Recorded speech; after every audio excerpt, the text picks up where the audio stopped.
नमस्कार। हरियाणा पंजाब के किसानों ने न्यूनतम समर्थन मूल्य एमएसपी की गारंटी और अन्य मांगों को लेकर 13 फरवरी को दिल्ली चलो मार्च का ऐलान किया है।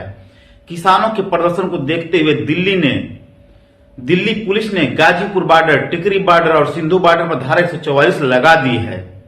अंबाला, जिंद और फतेहाबाद जिलों में पंजाब हरियाणा सीमाओं को सील करने के लिए बड़े स्तर पर इंतजाम किए गए हैं। प्रदर्शनकारियों को ले जाने वाले वाहनों को दिल्ली में प्रवेश करने से रोकने के लिए सिंधु, गाजीपुर और टिकरी सीमाओं पर कील और बैरिकेड्स लगाने के साथ व्यापक सुरक्षा व्यवस्था की गई है।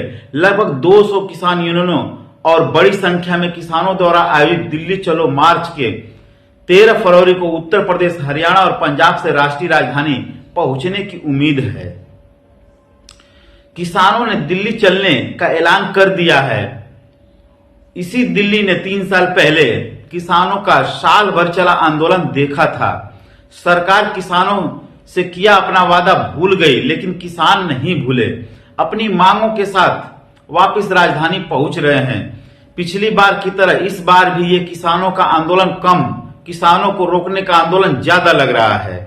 इस तरह से कील कांटे बिछाए जा रहे हैं, सड़कें और उसके किनारे पर गड्ढे खोदकर खाइयां खोदी जा रही हैं। जिस तरह सीमेंट की दीवारें खड़ी कर दी गई हैं, उससे देखकर लगता है कि भारत में सरकार का किसान रोको आंदोलन चल रहा है। अब किसानों के पास यही रास्ता बचा है कि वे कहीं से पंख लगा लें और उड़कर दिल्ली आ जाएं।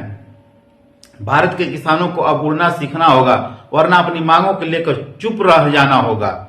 वहीं मार्च को देखते हुए दिल्ली ट्रैफिक पुलिस ने ट्रैफिक एडवाइजरी जारी की है और एडवाइजरी का पालन करने की सलाह दी गई है।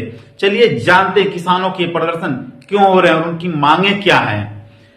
सभी फसल की खरीद पर एमएसपी गारंटी कानून बनाया जाए। सभी फसलों का मूल्य डॉक्टर स्वामीनाथन आयोग के निर्देश के अनुसार C2 + 50% फार्मूले के तहत दिए जाएं। गन्ने की फसल के लिए और एमएसपी डॉक्टर स्वामीनाथन आयोग की सिफारिश के अनुसार दी जानी चाहिए।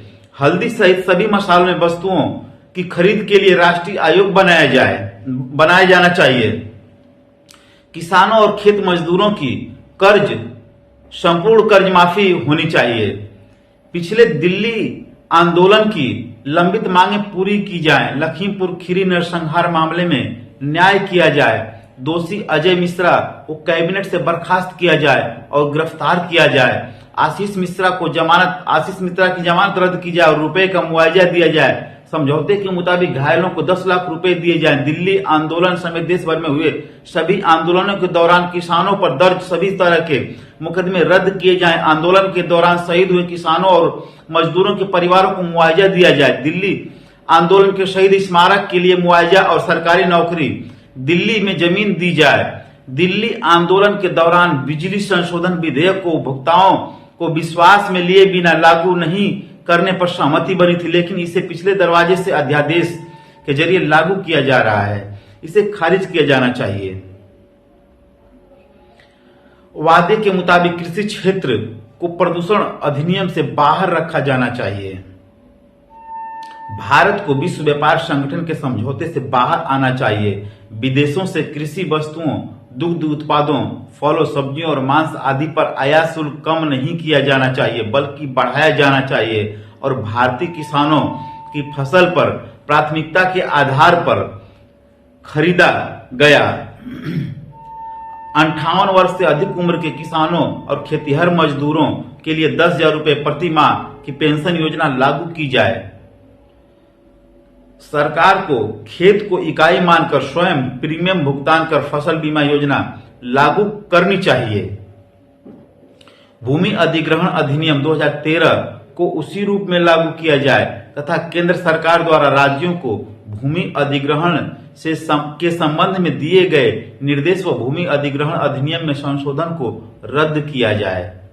मनरेगा के तहत प्रतिवर्ष 200 दिन का रोजगार और 700 रुपए पारिश्रमिक इस योजना में कृषि कार्य को शामिल किया जाना चाहिए। कपास और सभी फसलों के बीजों की गुणवत्ता में सुधार के लिए कार्यक्रम शुरू किए जाने चाहिए और जो कंपनियां कृत्रिम कृषि कीटनाशकों और अन्य उत्पादों के निर्माण में दोषी पाई जाती हैं, उन्हें भारी जुर्माना और लाइसेंस रद्द करने की सजा दी जानी चाहिए। संविधान की 5वीं अनुसूची लागू की जाए और आदिवासियों के अधिकारों पर हो रहे हमलों को रोका जाए।